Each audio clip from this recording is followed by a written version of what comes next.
the American dream is a cargo cult. This idea that you can buy a house, get married, have 2.5 children in a white picket fence, and maybe a car or two. Probably, definitely a car, maybe even two or three cars, and a dog and stuff, and weekends and all that kind of stuff. It's just not reasonable, um, if it ever was. And what I've noticed in people who live or have lived that lifestyle is they don't know why. Like, I'm staying at my dad's house for the week because he's out of town and needs someone to watch the dog and stuff. And he's got a two-story house um, in a pretty good neighborhood, and um, and all that stuff. Um, and the place we were before had all the same kind of stuff too. Um, and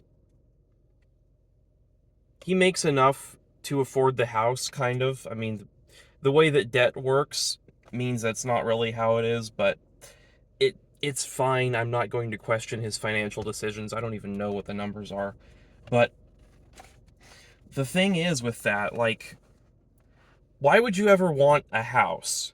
Okay, like an apartment is objectively better for almost everything. Maybe if you want to play your guitars really loud, if you need to store vehicles and don't want to, like, I don't know, pay for the parking separately, if you need a garage, maybe. Like, I'm trying to think of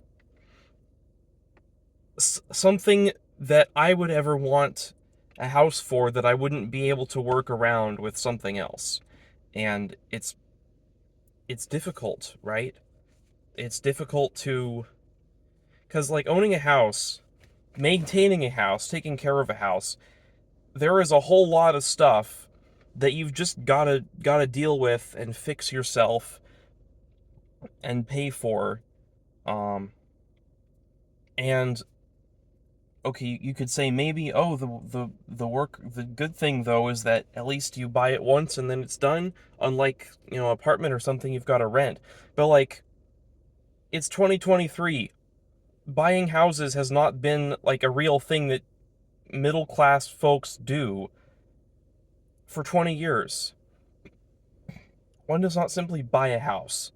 You still you buy it, and then you make payments with interest.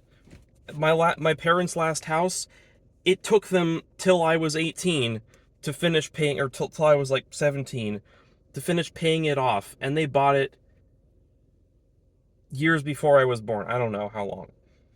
Basically, they were paying this thing off like for more than 20 years.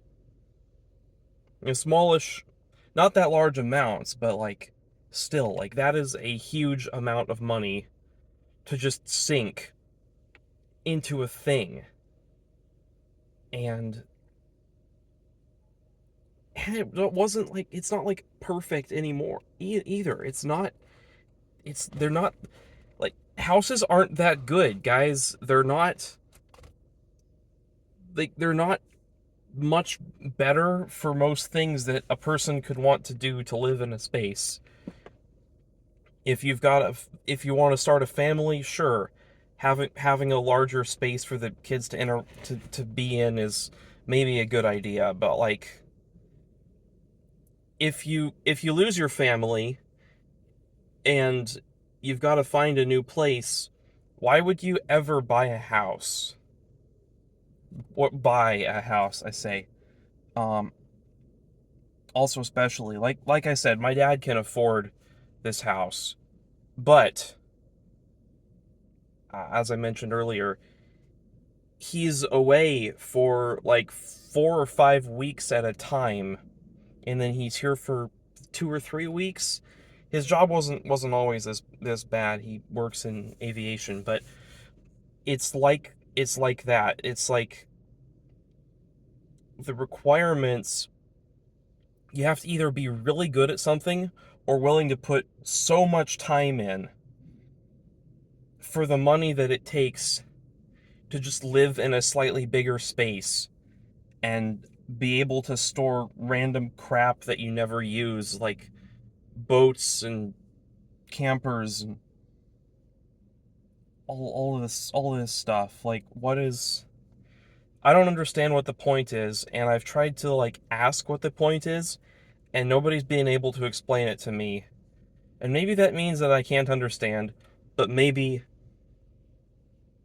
that just means that they're wrong and they don't understand.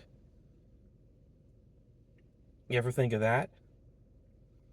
Okay, but here's what I wanted to get into. Um, this idea of a cargo cult. So there was this island in the, I don't know, the Pacific or something, a cargo island, and like an American plane during World War II crashed on the island, and the native people of the island, like, they didn't understand what was going on, but they like memorialized that action, that event, into like their religion, their culture, their rituals. And so they have a ritual where they build a plane out of wood and crash it over a cliff. The plane doesn't work. It's not a real airplane. They don't know how a real airplane works.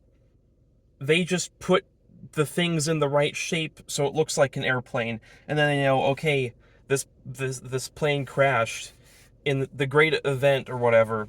This is a thing we're commemorating. So the plane, we push it over the ledge to crash, like the original plane crashed way back when. Uh, and they do that, and there's a couple other like American military rituals that they emulate within their cultural practice. But the point of it is that idea of doing something without understanding the significance behind it, the actual, like, attaching your own significance instead of you're not doing the thing because that's the thing you're doing. You're doing the thing because that's what you know to do, even though you don't, even though you're like literally misunderstanding the meaning behind it. And I've heard that the people of Cargo Island are not dumb. The tribe, they have been told, and they seem to understand that airplanes crashing are not like divine intervention or all that kind of thing.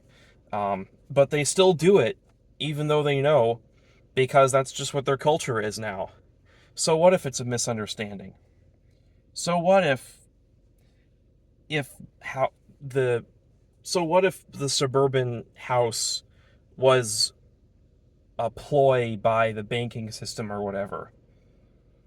So what if it's not actually good to just have a dog? So what? Who cares if the boomers were wrong about houses? That's what we do now. It's part of our culture. What are you going to do?